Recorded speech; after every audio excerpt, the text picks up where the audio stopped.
हम अपने भारतवासियों को अगर हम परम सुखी करना चाहते हैं तो केवल वस्तु और व्यवस्था से नहीं कर सकते। उनका बौद्धिक स्तर सुधरना चाहिए। आज हमारे समाज का बौद्धिक स्तर गिरता चला जा रहा है। बहुत चिंता का विषय है। हम सुविधाएं दे देंगे, हम विविध प्रकार की भोग सामग्रियां दे देंगे, लेकिन उनके हृदय की जो मलिनता है, जो हिंसात्मक वृत्ति है, जो अपवित्र बुद्धि है, ये जब तक ठीक नहीं होगी तब तक हमारा देश धार्मिक देश है। हमारे यहाँ धर्म की प्रधानता है।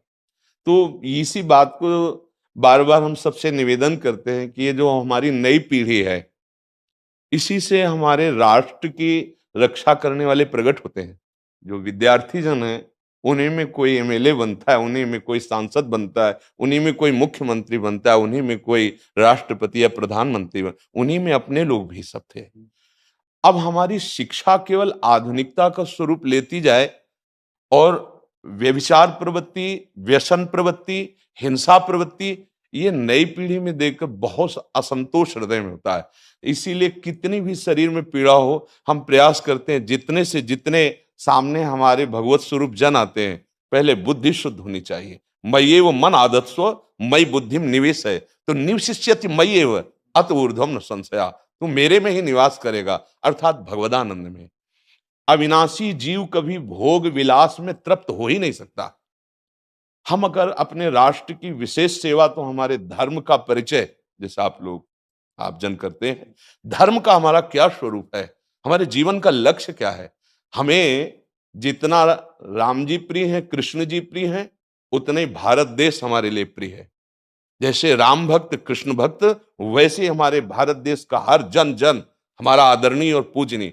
पर अब जो मानसिकताएं बन रही हैं, वो हमारे धर्म और हमारे देश के लिए लाभदायक नहीं होंगी। व्यसन का इतना बढ़ता स्वरूप, व्यभिचार का इतना बढ़ता स्वरूप, हिंसा का इतना बढ़ता स्वरूप, ये बहुत ही विपत्तिजनक है। अगर ये बढ़ता रहा तो हम विविध प्रकार की सुख सुविधाएं देने पर भी अपने देशवासियों को सुखी नहीं कर पाएंगे, क्योंकि सुख का स्वरूप विचार से होता है। सुख और दुख की स्थिति सत्य नहीं है, आगमा पाइनो अनित्यास, लेकिन हमारा विचार, और विचार हमारा गंदा हो रहा है। बस हमारा उद्देश्य यही है कि हमारे देशवासियों का विचार शुद्ध होना चाहिए।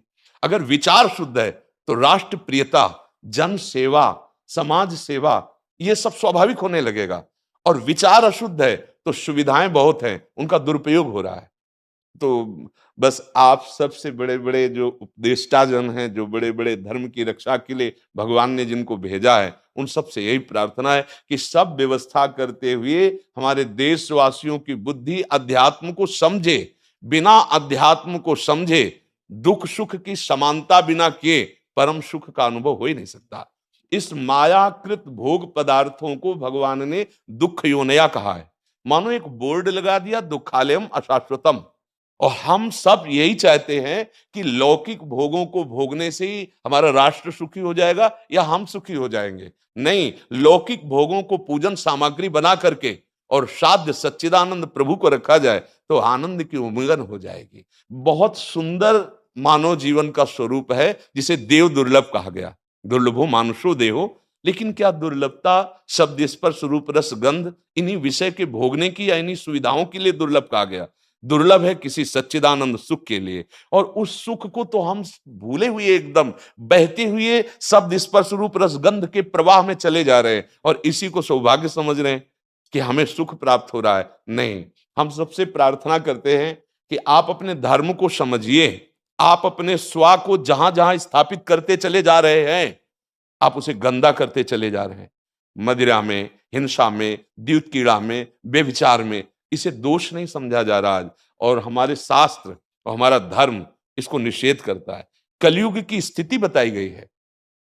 छोटे छोटे बच्चे व्यसन करने में लग गए।